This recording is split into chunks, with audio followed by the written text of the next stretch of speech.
தஞ்சாவூர்ல ஏர்போர்ட் வரப்போகுதுன்னு மேயர் ஒரு ஈவெண்ட்ல சொல்லியிருந்தாரு. அதே போல தஞ்சாவூருக்கு ஏர்போர்ட்டும் இன்னும் 6 மாசத்துல வரப்போகுது மக்களே. நெக்ஸ்ட் என்ன, ஏர்போர்ட் இருக்க சரௌண்டிங்ல ஒரு பிளாட் வாங்கி போட்டா ஃபியூச்சர்ல யூஸ் ஆகும்னு பார்த்தப்பதான் திருக்காண்டூர்பட்டியில இருக்க பசுமை சிட்டி எங்க கண்ணில் பட்டுது.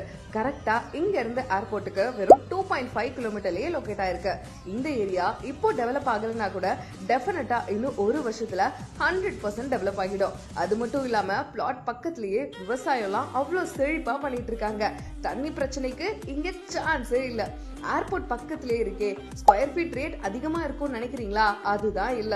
இப்போதான் கரண்டா ஏரியா டெவலப் ஆகுது அப்படின்றதுனால பிரைஸுமே அஃபோர்டபுளா தான் இருந்தது. அண்ட் ஃபுல்லி கேட்டட் கம்யூனிட்டியோட பிளசண்டான லொகேஷன்ல பிளாட் வாங்கணும்னு நினைச்சீங்கன்னா கண்டிப்பா பசுமை சிட்டியை விசிட் பண்ணி பாருங்க. ஆல்சோ புதுக்கோட்டை ரோட 4 வேவா அப்டேட் பண்றதுக்கு அப்ரூவலும் வந்துருச்சு. ஸோ பிளாட் வாங்கணும்னு நினைச்சீங்கன்னா இந்த லேஅவுட் உங்களுக்கு பெஸ்ட் சாய்ஸாவே இருக்கும். இந்த மாதிரி யூஸ்ஃபுல்லான வீடியோ